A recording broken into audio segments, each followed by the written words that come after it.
Hello दोस्तों, नमस्कार। स्वागत है आपका सक्सेस इन हिंदी अकेडमी में। आज हम पढ़ेंगे ध्रुव स्वामी नाटक। इससे पहले हमने स्कंदगुप्त चंद्रगुप्त नाटक पढ़े हैं। जिसने नहीं देखे हैं वो देख लेना। और हमने 21 की 21 कहानियाँ भी है पढ़ रखी हैं और इसके साथ ही हमने उपन्यास भी कंप्लीट कर लिए हैं। तो बिल्कुल ये निःशुल्क है, वो जाकर अवश्य देखिए। संपूर्ण पाठ्यक्रम हम निःशुल्क पढ़ने वाले हैं, बिल्कुल क्रमबद्ध तरीके से। इसमें कोई आपसे चार्ज नहीं लिया जा रहा है। लेकिन अगर आपको पीडीएफ चाहिए तो इस नंबर पर आप संपर्क करके पीडीएफ प्राप्त कर सकते हैं। पीडीएफ पेड रहेगी। तो देखिए, जयशंकर प्रसाद का ये नाटक है। आपके पाठ्यक्रम में 3 नाटक लगे हुए हैं जयशंकर प्रसाद के, जिसमें आपका है स्कंदगुप्त, चंद्रगुप्त, ध्रुव स्वामी ने। तो आज हमारे तीनों कंप्लीट हो जाएंगे। इससे जयशंकर प्रसाद आपके पाठ्यक्रम में बहुत ज़्यादा महत्वपूर्ण है। यूनिट नंबर 5 में भी है, नाटकों में भी और अन्य भी। ठीक है, तो देखें इसका जन्म परिचय देख लेते हैं। जन्म 1889 और 1937 में इनकी मृत्यु हुई थी। ये इनके क्या है कार्यकाल रहा है। उपनाम इनका कलाधर है और एक इनका उपनाम झारखंडी भी है, कलाधर झारखंडी। रचना का लेखन इन्होंने ज़्यादातर इसमें ब्रज भाषा में किया है, कहीं कहीं खड़ी बोली में भी आपको मिलेगा।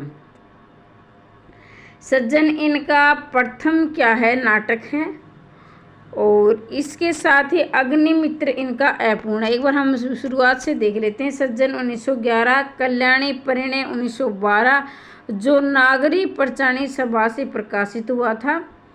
और उसके बाद है प्रायश्चित 1913, करुणालय 1913। राज्यश्री इनका ऐतिहासिक नाटक है, राज्यश्री इनका ऐतिहासिक नाटक है 1915। सज्जन इनका प्रथम नाटक है। इसके बाद विशाख 1921। विशाख में देखो, अगर हम इनको काट रहे हैं तो 21 नज़र आ रहा है, तो 1921 इसका याद हो जाएगा। अजातशत्रु 22, कामना 23 में लिखा गया। और प्रकाशन, ये कामना लिखा तो गया था 1923 में, लेकिन इसका प्रकाशन वर्ष 1927 है। जन्मेजय का नागरिक 1926। स्कंदगुप्त ये आपके पाठ्यक्रम में है तो और ज़्यादा महत्वपूर्ण हो जाता है 1928। एक गुट 1929। चंद्रगुप्त की आपके पाठ्यक्रम में है तो 1931। ध्रुव स्वामी ने हम पढ़ ही रहे हैं 1933। और अग्निमित्र अपूर्ण है। ऐसे अग्निमित्र और ऐसे अपूर्ण जो रचनाएं किसी भी लेखक की अपूर्ण होती वो अपने आप में महत्वपूर्ण हो जाती, उन्हें आप जरूर याद रखें। तो ये तो पढ़ा हमने गद्य खंड यानी नाटक। अब हम पढ़ेंगे काव्य यानी पद्य खंड। काव्य खंड प्रेम पथिक 1914, महाराणा का महत्व 1914। और महाकाव्य जो है कामयनी भी आपके पाठ्यक्रम में लगा हुआ है, ये 1935। ठीक है, और कहीं कहीं आपको 1936 भी मिल सकता है। तो आप कहोगे कि जब 1935 और 1936 दोनों हो तो हमें कौन सा याद करना है। अगर 1935 और 1936 दोनों आ जाए तो आप 35 की तरफ जाओगे। ठीक है, आगे बढ़ते हैं। मुक्तक वो होते हैं जो कि जिनमें छंद, लय, ताल आदि का ध्यान नहीं दिया जाता है। तो कानन कुसुम 1913 और चित्राधार 1918। गीतिका मतलब जो लय के द्वारा गाया जाए, झरना 1908, 1935। लहर 33। कहानी संग्रह देखेंगे। कहानी और कहानी संग्रह में क्या अंतर होता है। कहानी एक होती है और संग्रह में 2 से ज़्यादा कहानियाँ होती हैं, यानी 1 से ज़्यादा कहानियाँ होती हैं, 2 भी हो सकती हैं।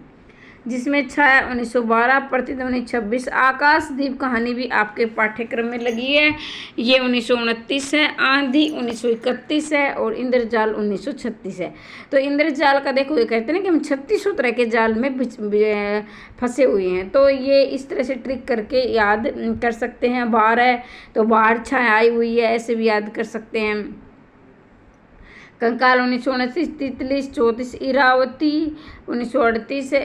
ये क्या है, इरावती भी इनका अपूर्ण है, यहाँ 1938 दिया अपूर्ण है। निबंध काव्य कला और अन्य निबंध।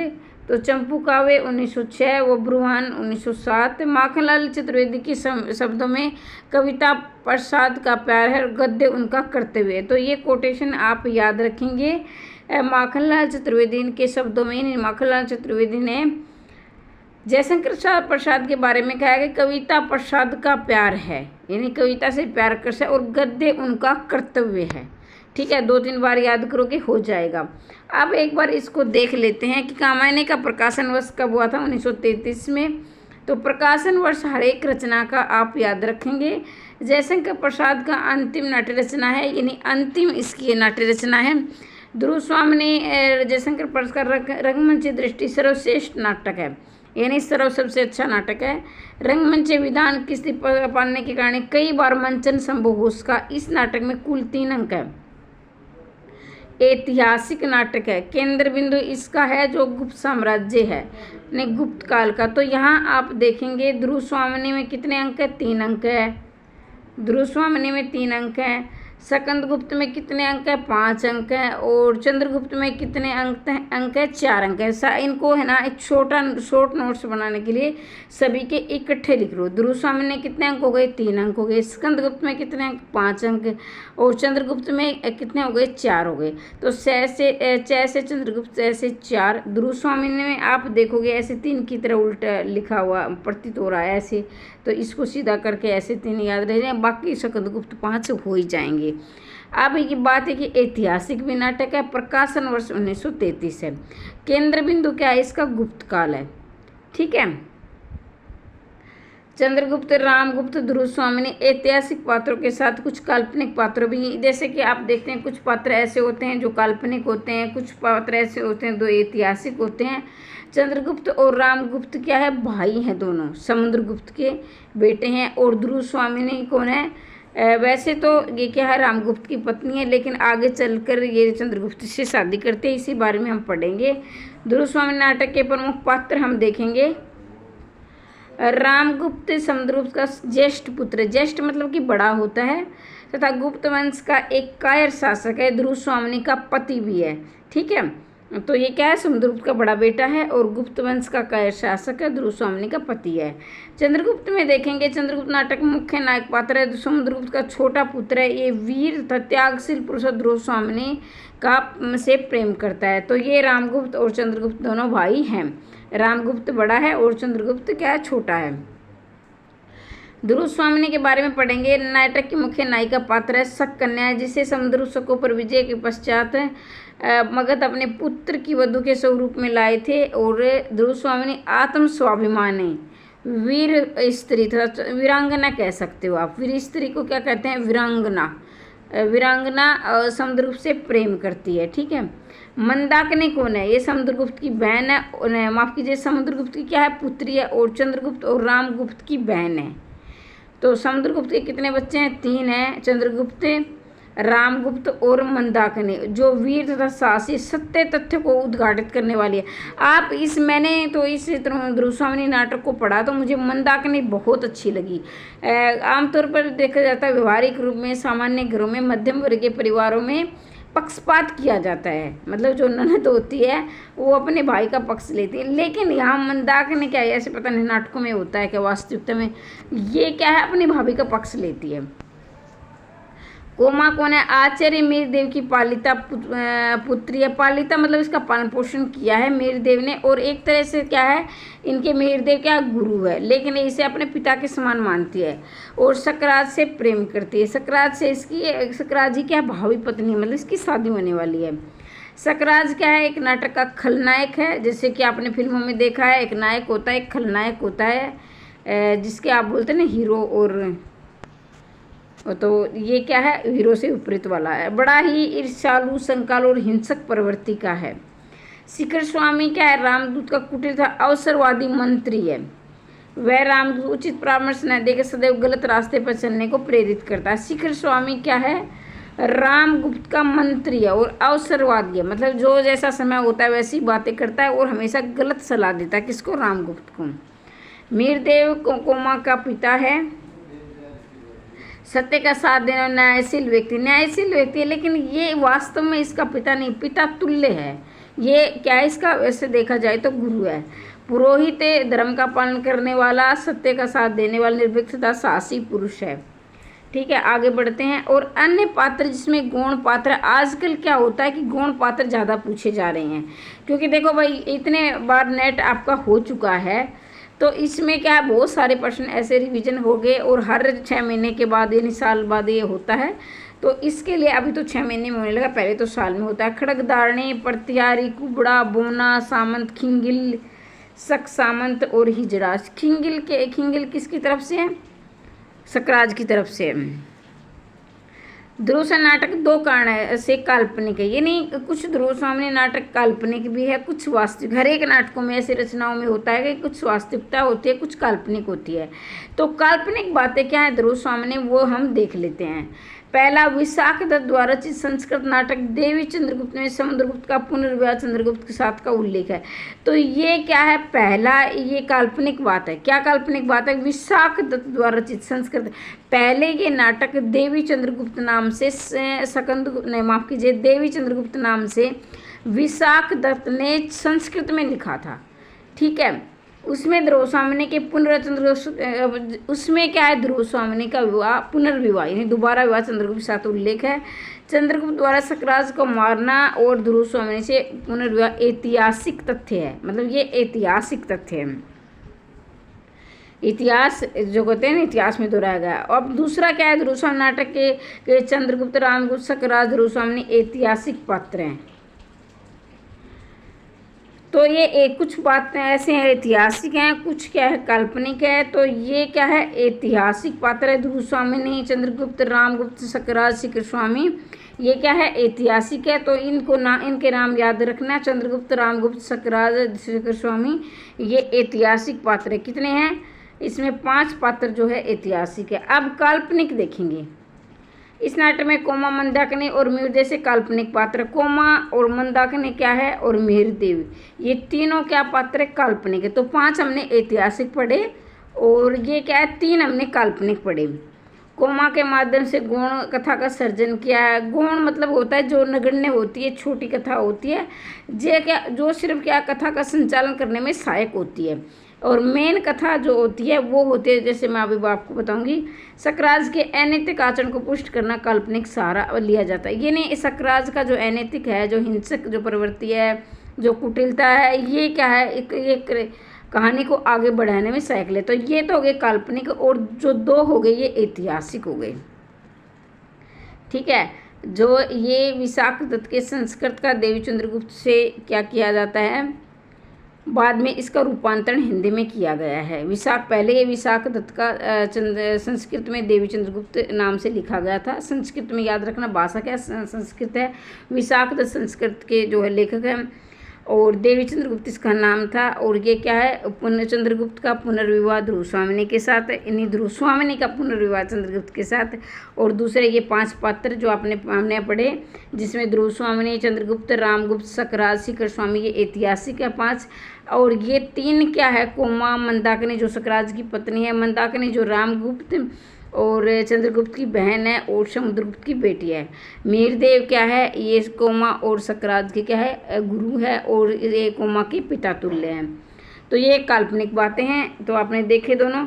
अब इसकी समीक्षा देख लेते हैं। जब आप किसी भी नाटक की समीक्षा पढ़ लेते हो, किसी भी रचना की, तो उसमें एक कहानी आपके मतलब जैसे आपने नहीं भी है, अगर आपने उसको अच्छी तरह से नहीं पढ़ा, सिर्फ समीक्षा पढ़ी, तो भी आप प्रश्न को निकाल ले जाओगे उसकी सेंस के आधार पर, उसके अंश के अर्थ के आधार पर। तो यहाँ मैं एक बार मैं आपको पढ़ के सुना देती हूँ। वैसे आपने काफ़ी बार याद किया होगा, मुझे पता है आपको याद है, लेकिन एक बार आपका क्या है, रिविजन हो जाएगा। तो ध्यान से सुने। जयशंकर प्रसाद के सभी नाटकों में ध्रुव स्वामी रंगमंच विधान की दृष्टि से सर्वाधिक महत्वपूर्ण नाटक है। आपको आवाज़ तो आ रही होगी ना, बाहर बारिश हो रही है, शायद बारिश की वजह से आवाज़ में थोड़ी सी दिक्कत हो सकती है, क्योंकि बारिश की आवाज़ इस वीडियो में आएगी। लेकिन बारिश तो होगी, बारिश का मौसम है, इसे हम रोक नहीं सकते हैं, तो हम अपना रिविजन उसको इग्नोर करना सीखे आप। जयशंकर प्रसाद के सभी नाटकों में ध्रुव स्वामी रंगमंच की दृष्टि से सर्वाधिक महत्वपूर्ण है। नाटक में 3 अंक है, ये हम पढ़ चुके हैं। देखो ध्रुव स्वामी यहाँ में देख रहे हैं 3 प्रतीत हो रहा है, तो 3 अंक है। नाग राजाओं के बाद गुप्त राजवंश स्थापित हुआ। अब ये भी याद रखना है कि गुप्त वंश किस राजाओं के बाद स्थापित हुआ, तो नाग वंश के बाद गुप्त वंश स्थापित है। तो कुछ ये हिंदी के लिए ही नहीं बल्कि हिस्ट्री के लिए भी बहुत ही महत्वपूर्ण है। इससे आपकी हिस्ट्री, अगर आप सीटी दे रहे हो तो वहाँ भी आपकी तैयारी हो रही है। जिसने मगध में एक शक्तिशाली साम्राज्य की स्थापना की। समुद्रगुप्त ने शकों को हराकर उसे राज्यविहीन कर दिया, उसकी रानी राजकुमारी को छीन लिया। तदुपरांत रामगुप्त को और उसका क्या होता है, बड़ा बेटा राजगद्दी पर आरूढ़ होता है। अब क्या है, समुद्रगुप्त की 2 रानियां हैं। समुद्रगुप्त की कौन सी रानियां है, वो अवंती और क्या है, देवकी, वो हम आगे पढ़ेंगे। ध्रुव स्वामी से विवाह करके से बड़ा बेटा भीरू, बोरू नहीं है, भीरू है, कायर, अयोग्य और शासक से सिद्ध हुआ है। नाटक का प्रारंभ रामगुप्त के शिविर से आरंभ होता है। चंद्रगुप्त यद्यपि शौर्यवान कार्यभार संभालने में सक्षम है, फिर भी मंत्री की मंत्रणा चलते हुए सब कुछ छोड़कर अपने अंग्रेज रामगुप्त को, अंग्रेज नहीं आएगा भाई, अग्रज माफ किए, अग्रज रामगुप्त को राजपाट चलाने के लिए भार सौंप देता है। अब क्या है, चंद्रगुप्त योग्य है, लेकिन फिर भी क्या है, रामगुप्त की जो लालसा है राज्य करने की, उसकी लालसा के अनुसार उसे अपना सारा राजपाट किसको, रामदूत को सौंप देता है। लेकिन चंद्रगुप्त जानता है कि वो डरपोक है, भोगविलासी है, लेकिन फिर भी वो ऐसा करता है। रामगुप्त स्वयं एक डरपोक एवं भोगविलासी व्यक्ति होने के कारण की कर्तव्य मूड बना रहता है। मतलब कि अपने की कर्तव्य मूड का मतलब होता है जिसे अपने कर्तव्य का आभास ना हो। ध्रुव स्वामी विश्व सुंदरी नायिका है, उसके साथ विवाह संस्कार हो जाता है। रामगुप्त अपने दायित्वों से बेखबर रहता है। वाद विवाद के चलते रामगुप्त संद्रोह के संबंध में दरार पड़ने लगता है। इसी बीच सकराज का आक्रमण हो जाता है। रामगुप्त का मुंह तोड़ जवाब देने में सक्षम नहीं होता है। संधि समझौता के तहत अपनी ब्याहता यानी जिससे उसकी शादी हुई धर्मपत्नी ध्रुव स्वामी को सकराज के हाथ सौंप देता है और अपने आप को दरकिनार कर लेता है। इस पर ध्रुव स्वामी क्षुब्ध होकर मृत्यु वर्ण के लिए तत्पर हो जाती है। देश की बुरी दशा एवं रामगुप्त की कायरता को देखते हुए चंद्रगुप्त देश के रक्षार्थ सेना की कमान संभालता है। सकराज को विशेष परिस्थिति में मार गिराता है। यानी क्या है, चंद्रगुप्त क्या है, वेश बदलकर, यानी जो ध्रुव स्वामी का वेश बदलकर उसको रामगुप्त इसके सकराज के पास जाता है और चंद्रगुप्त क्या करता है, सकराज को मार गिराता है और इस प्रकार से ध्रुव स्वामी की रक्षा करता है। ध्रुव स्वामी के साथ चंद्रगुप्त स्त्री वेश में सकराज के पास गुप्त में पहुंचता है। ये देखकर हैरान हो जाता है कि ध्रुव स्वामी का जुड़वा रूप कहाँ से आ गया। अब सकराज ये हो जाता है कि दोनों ही स्त्री वेश में है, तो वो ये समझ नहीं पाता कि ध्रुव स्वामी इनमें से कौन सी है। वो चंद्रगुप्त अपना वास्तविक रूप दिखाकर सकराज से युद्ध करता है और उसे मार गिराता है। तदुपरांत चंद्रगुप्त के सामंत वर्ग रामगुप्त का वध कर देते हैं, क्योंकि रामगुप्त चंद्रगुप्त को मारने की चेष्टा करता है। अब क्या होता है, जैसे उसको मार के आता है सकराज को, तो रामगुप्त को ये पता चलता है कि वो बचकर आ गए, तो वो बहुत दुखी होता है और वो उसे पता है कि वो अयोग्य है, लेकिन फिर भी वो उस पर दबाव डालता है। और बाद में क्या होता है कि चंद्रगुप्त के जो सामंत है वो रामगुप्त को मार गिराते हैं, रामगुप्त का भी देहांत कर देते हैं, हत्या कर देते हैं। पुरोहित के परामर्श से विशेष अनुष्ठान संपन्न कर ध्रुव स्वामी का पुनर्विवाह चंद्रगुप्त के साथ हो जाता है। तो ये कहानी थी, आपको समझ में आई होगी, और जो पहली बार देख रहे हैं शायद मैं उम्मीद करती हूँ कि उनको समझ में आई होगी और बाकी को तो याद होगी। अब देखते हैं, इस नाटक में ध्रुव स्वामी की कथा प्रासंगिक तथा कथा बना दिया गया है। ध्रुव स्वामी चंद्रगुप्त एवं रामगुप्त नाटक के प्राधिकारिक पात्र है। मतलब मुख्य पात्र कौन सी है, ध्रुव स्वामी है, चंद्रगुप्त है, रामगुप्त है। रामगुप्त जैसे अयोग्य डरपोक शासक से मुक्ति, ध्रुव स्वामी का उद्धार एवं पुनर्विवाह आधिकारिक तौर पर मुख्य घटनाएं हैं। नहीं, मुख्य घटनाएं क्या है कि रामगुप्त को दिखाना किस प्रकार का शासक था, डरपोक था, अयोग्य था, और ये दिखाना कि उस समय भी पुनर्विवाह होते थे। जैसे कि अयोग्य अगर साथी मिलता था, जीवन साथी, चाहे वो स्त्री है या पुरुष है, तो पुनर्विवाह स्त्री कर सकती थी। इस नाटक का दिखाना एक प्रकार का उद्देश्य ये भी है, जिनके आधार पर संपूर्ण नाटक को अपना रंग दिखाया गया। तो आप सोच सकते हैं ये नाटक कब लिखा गया, 1933 में। तो 1933 में जयशंकर प्रसाद कहीं ना कहीं ये भी दर्शा रहे थे कि आजकल ही नहीं, उस समय भी ऐसा होता था। तलाक जैसी जो प्रचलन थी, प्रथाएं थी उस समय भी, और पुनर्विवाह यानी दोबारा विवाह होता था। अपने योग्य स्त्रियां अपने मनपसंद या अपना वर चुन सकती थी। तो इस प्रकार से ये दिखाया गया है। इस नाटक की कथा वस्तु के समुचित विकास में कार्यक्रमों का विशेष महत्व माना गया है। इसमें प्रथम अंक में प्रारंभ प्रयत्न, द्वितीय अंक में प्राप्ति की अभिलाषा, तृतीय अंक में नीति प्राप्ति फलागम जैसी व्यवस्था का समायोजन किया गया है। अब क्या है, प्रथम अंक में प्रारंभ में प्रयत्न, यानी पहले अंक में प्रयत्न दिखाया गया है।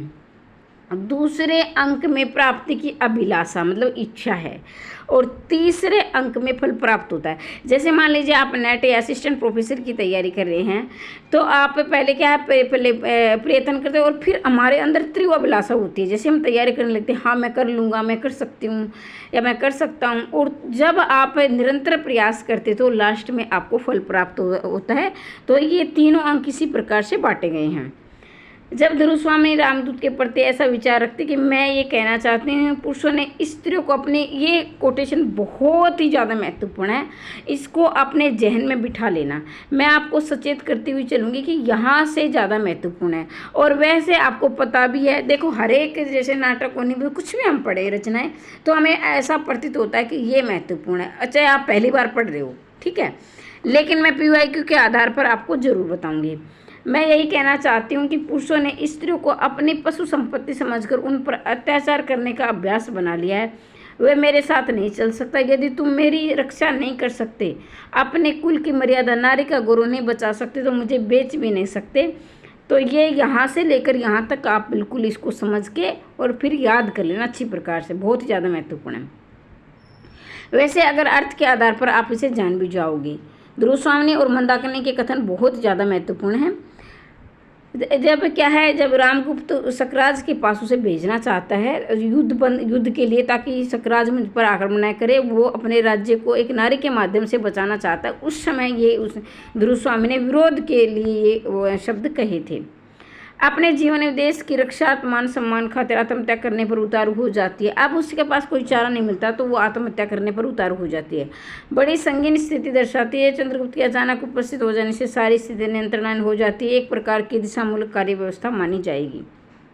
ठीक है, तृतीय अंक, अब एक अंक हमारा समाप्त होता है। अब हम दूसरे अंक, पहले अंक में तो ये बातें हुई है, अब दूसरे अंक में क्या हुआ वो आप देखेंगे। पहले अंक में क्या हुआ कि रामगुप्त क्या है, उसे भेजना चाहता है सकराज के पास, तो उसका वो विरोध करती है। अब दूसरे अंक में क्या होता है, दूसरे अंक के अंतर्गत सहसा उत्पन्न हो जाती है। ध्रुव स्वामी रामगुप्त से मुक्ति चाहती है, जो नीति प्राप्त जैसी कार्य व्यवस्था की शुरुआत होती है। चंद्रगुप्त के साथ ध्रुव स्वामी का विवाह होना महारानी के पद का फलागम का प्रतीक है। ठीक है, तो ये क्या है, ये जो फलागम है यानी जो महारानी है, जिसको क्या है महारानी कहते हैं कि रामगुप्त से उसकी शादी हुई है, भले वो उसको महारानी के कार्यभार नहीं है, लेकिन नाम की तो महारानी थी वो। फिर दूसरे अंक में क्या होता है, उसके पास जाते हैं, और तीसरे अंक में क्या होता है, उसे फल की प्राप्ति होती है, और उसके मारने के बाद उनकी शादी हो जाती है। ध्रुव स्वामी नाटक हर दृष्टिकोण समस्याओं से घिरा समस्या प्रधान नाटक चरितार्थ हुआ। ये नहीं क्या है समस्या प्रधान है, कितनी समस्याएं हैं, देश की समस्याएं हैं, राज्य की समस्याएं हैं, क्या है, और जो नारी की समस्याएं इसमें दिखा। ऐतिहासिक गतिविधियों क्रम से नाटक में आदर्श प्रस्तुत करने में कोई कसर नहीं छोड़ी। इस नाटक के प्रभाव में वृद्धि हुई है। तो ऐतिहासिक घटनाएं भी आपको पढ़ते, उस समय देश में क्या क्या घटनाएं होती थी। ध्रुव स्वामी नाटक पूर्णतः ऐतिहासिक है। इस नाटक में रंगारंग कल्पनाओं से भर दिया गया। ये नाटक भारतीय संस्कृति की धरोहर है।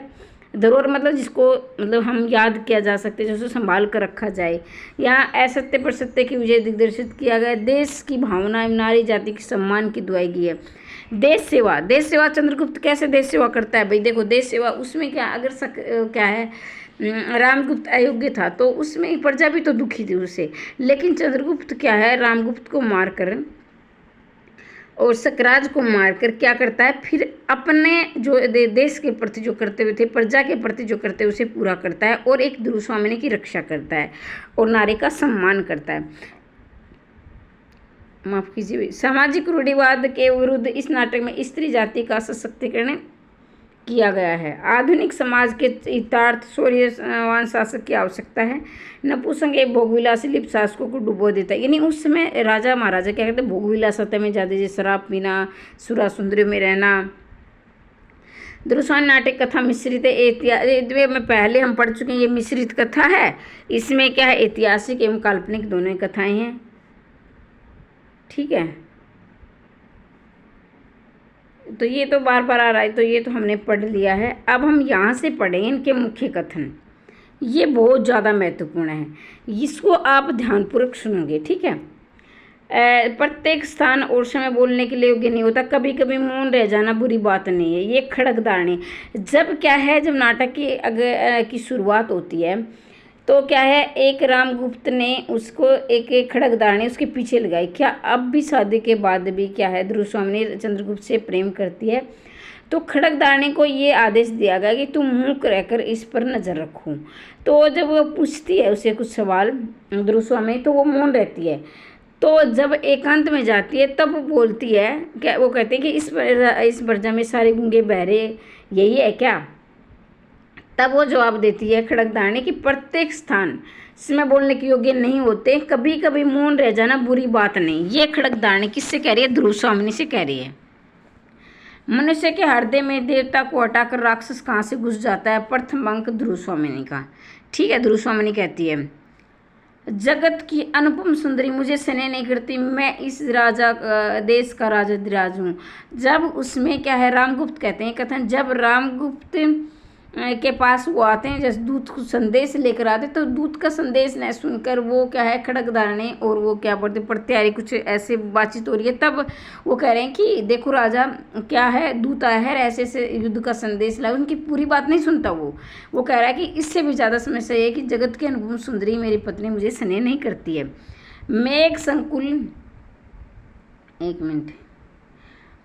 मेघ संकुल आकाश की तरह जब उसे गिरा हो, उसकी बुद्धि को तो बिजली के समान चमकना चाहिए। शिखर स्वामी मेघ संकुल आकाश की तरह उसे गिरा, उसकी बुद्धि को तो बिजली के समान चमकना चाहिए। ये क्या है, शिखर स्वामी का कथन है। ये बहुत ही ज़्यादा वेरी वेरी IMP लगा लेना इसको। सच है, वीरता जब भागती है उसके पैरों में राजनीतिक कपट की छल छंद धूल उड़ती है। तो ये मंदाकिनी का कथन है और ये PYQ है, ये आया हुआ प्रश्न है, बहुत ही ज़्यादा महत्वपूर्ण है। ये मंदाकिनी कौन थी, रामगुप्त और चंद्रगुप्त की बहन थी और ध्रुव स्वामी की क्या है, ऐसे कह सकते हैं ननद थी और समुद्रगुप्त की पुत्री थी। वामन के बलि विजय की गाथा 3 पगों में महिमा सब लोग जानते हैं। मैं भी 3 लात में इसका कुबड़ सीधा कर सकता हूँ। ये बोना और कुबड़ वाला आपस में बातचीत हंसी मजाक कर रहे हैं। और एक बात याद रखना, इसमें वामन का जो है जिसमें 3 पग में कही थी ना कि बलि को घमंड हो गया था एक बार अपने क्या है राज्य पर, तो उन्होंने 3 पग धरती मांग ली थी। तो बोले कि 3 पग क्या पूरा राज्य ले सकते, बोले नहीं महाराज मुझे तो 3 पग ही चाहिए। तो एक पग वो क्या है, तो 2 पग ही नापता है और तीसरे पग वो अपने सर पे रखवा लेता है। तो क्योंकि धरती समाप्त हो गई थी, तो वो क्या बहुत बड़ा विशाल रूप ले लेता है भगवान उसकी परीक्षा लेने के लिए।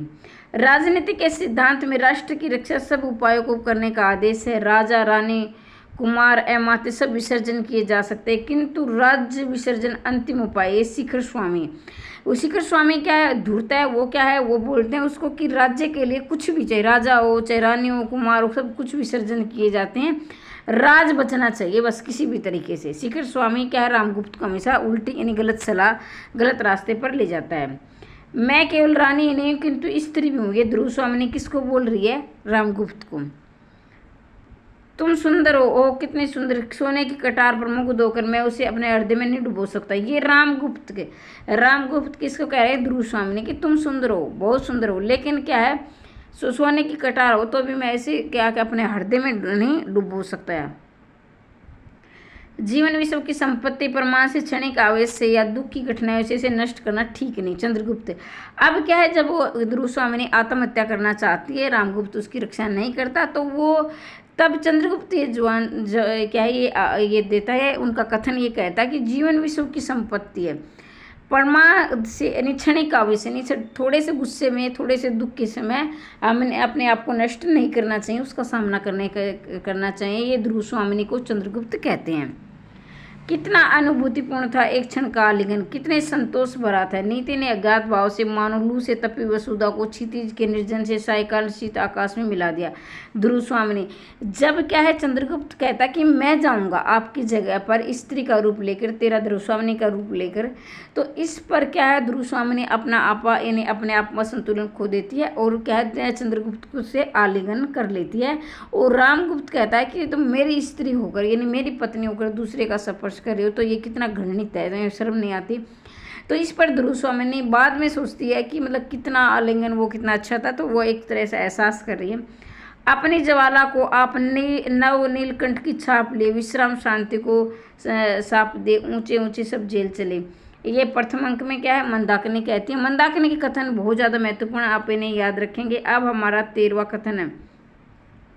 यौवन तेरी चंचल छाया, इसमें घूंट भर पी लूं रस तू लाया, मेरे प्याले में मद बनकर कब तू चली समाया, जीवन वंशी के छिद्रों में सवर बन लहराया, पल भर रुकने वाले कई पथिक तू कहाँ से आया।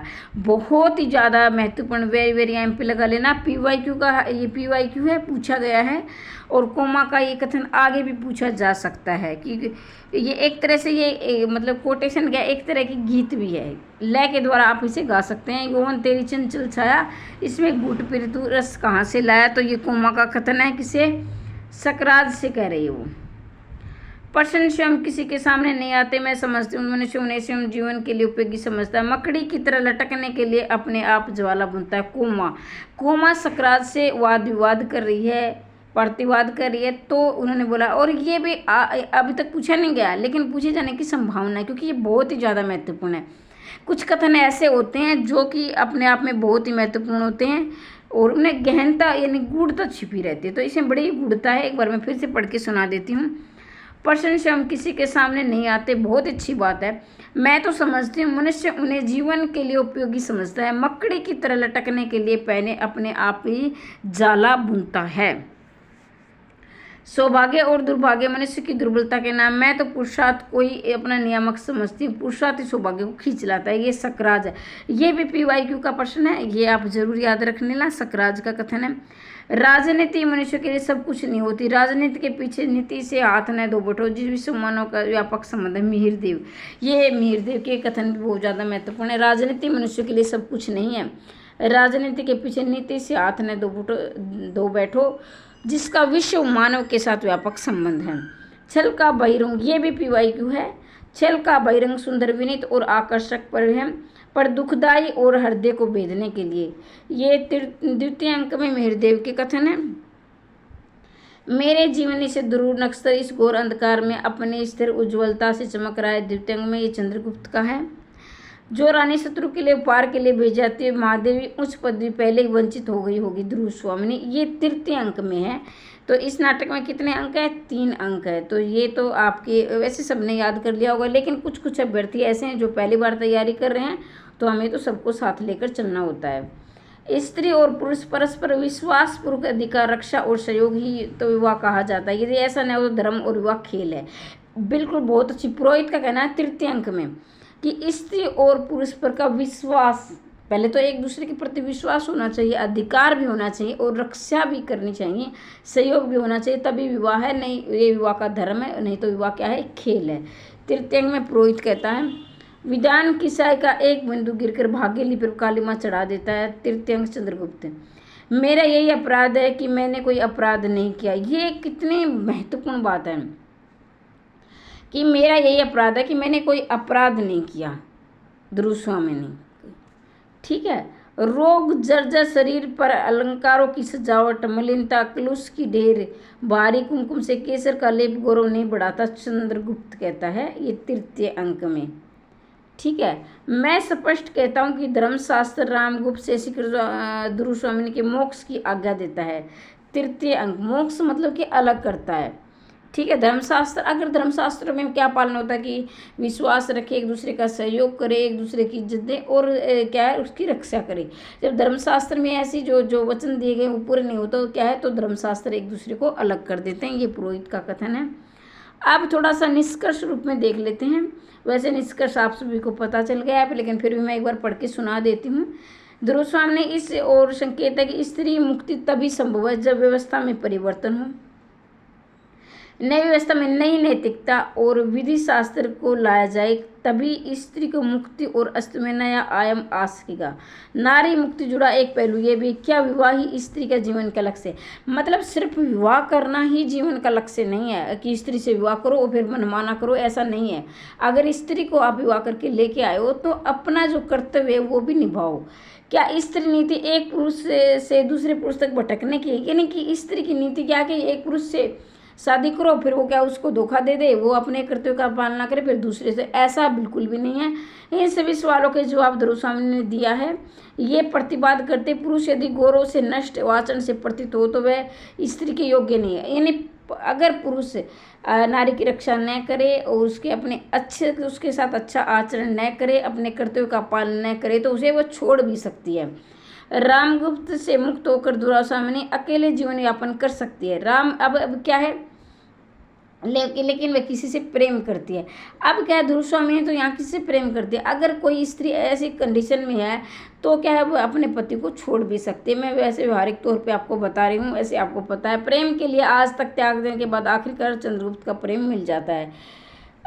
अब क्या, रामगुप्त को त्याग करने के बाद उसके चंद्रगुप्त से उसकी शादी हो जाती है। तो इस प्रकार से अब 2-4 लाइनें और बची हैं, वो हम पढ़ लेते हैं।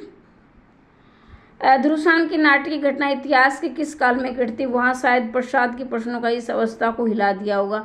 मतलब जो ऐतिहासिक घटनाएं हैं, तो उस समय अगर आपको अब बहुत, मुझे बड़ी हैरानी हुई थी तो मैं इसको पढ़ रही थी कि 1933 में भी बहुत अच्छा मुझे ये नाटक इसलिए पसंद आया क्योंकि स्त्री इसमें पुरोहित खुद क्या है, नारी का सहयोग कर रहे हैं। हालांकि रामगुप्त इसमें गलत है, उससे मुझे बहुत मतलब ये अच्छा नहीं लगा, किसी को भी नहीं लगेगा।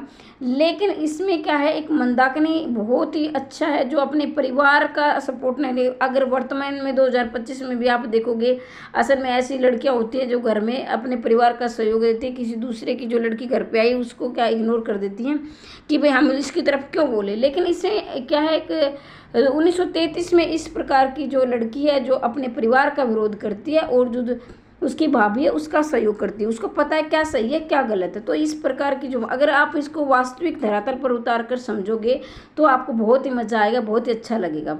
मैं ये नाटक पढ़ रही थी, मुझे बहुत ज़्यादा पसंद आया था ये नाटक। अंत में चंद्रगुप्त ध्रुवस्वामिनी से विवाह कर लेता है और चंद्रगुप्त सम्राट और ध्रुवस्वामिनी साम्राज्ञी बन जाती है। तो ये मेरे ख्याल से आपको भी पसंद आया होगा। और मैंने इसमें आपको क्या क्या पढ़ा है मैं एक बार रिवीजन कर देती हूँ इसके, लेकिन एक बार मैं और भी मुझे कुछ बातें करनी है, उसको भी आप ध्यान से सुनेंगे। देखो, इसमें हमने पढ़े हैं कि इसका प्रकाशन वर्ष क्या था, 1933 था। जयशंकर प्रसाद का ये नाटक है 1933। और इसमें हमने तो इसमें क्या है, 2 भाग हैं, ऐतिहासिक और काल्पनिक हैं। इसमें क्या, नारी की समस्याओं को दिखाया गया है, पुनर्विवाह दिखाया गया है और अपनी नारी की आज़ादी भी दिखाई गई है। हालांकि वो शुरू में संघर्ष करती है, लास्ट में क्या होता है, उसका जो कर्तव्य है, उसके जो अधिकार हैं उसे प्राप्त होते हैं। ठीक है। और हमने मंदाकिनी के कथन पढ़े जो बहुत ही ज़्यादा महत्वपूर्ण है। पुरोहित के कथन भी महत्वपूर्ण है और ध्रुवस्वामिनी के तो है ही हैं, लेकिन कोमा के कथन भी कहीं ना कहीं महत्वपूर्ण है। कोमा कौन है, सकराज की पत्नी है। ठीक है, तो हमने ये पढ़ा। अगर आपको इनकी PDF चाहिए तो आप इस नंबर पर संदेश भेजकर या वॉइस कॉलिंग करके प्राप्त कर सकते हैं। ये मात्र और मात्र 700 रुपये की मैंने PDF दे रही हूँ मैं। और इसमें मैंने स्कंदगुप्त को पढ़ा दिया है, चंद्रगुप्त को पढ़ा दिया है, ध्रुवस्वामिनी हमने पढ़ लिया है। ये हम आपके नए पाठ्यक्रम में 13 नाटक लगे हुए, मैं 13 के 13 करवाऊँगी। ठीक है, बिल्कुल निःशुल्क करवाऊँगी। इसके साथ ही हमने 21 कहानियाँ पढ़ ली हैं जो कि यूनिट नंबर 7 में है, और हमने उपन्यास भी पढ़ लिए हैं। ठीक है, और अगर आप सर्च करोगे सक्सेस इन हिंदी एकेडमी, जो भी आपको नाटक चाहिए, उपन्यास चाहिए या कहानी चाहिए तो वो आपके सामने आ जाएगा। इसी प्रकार हम 1 से लेकर 10 यूनिट पढ़ेंगे।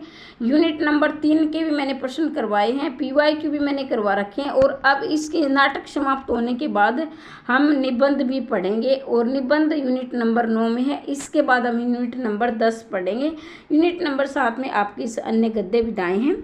तो इस प्रकार संपूर्ण हम पढ़ने वाले हैं, संपूर्ण पाठ्यक्रम बिल्कुल निःशुल्क।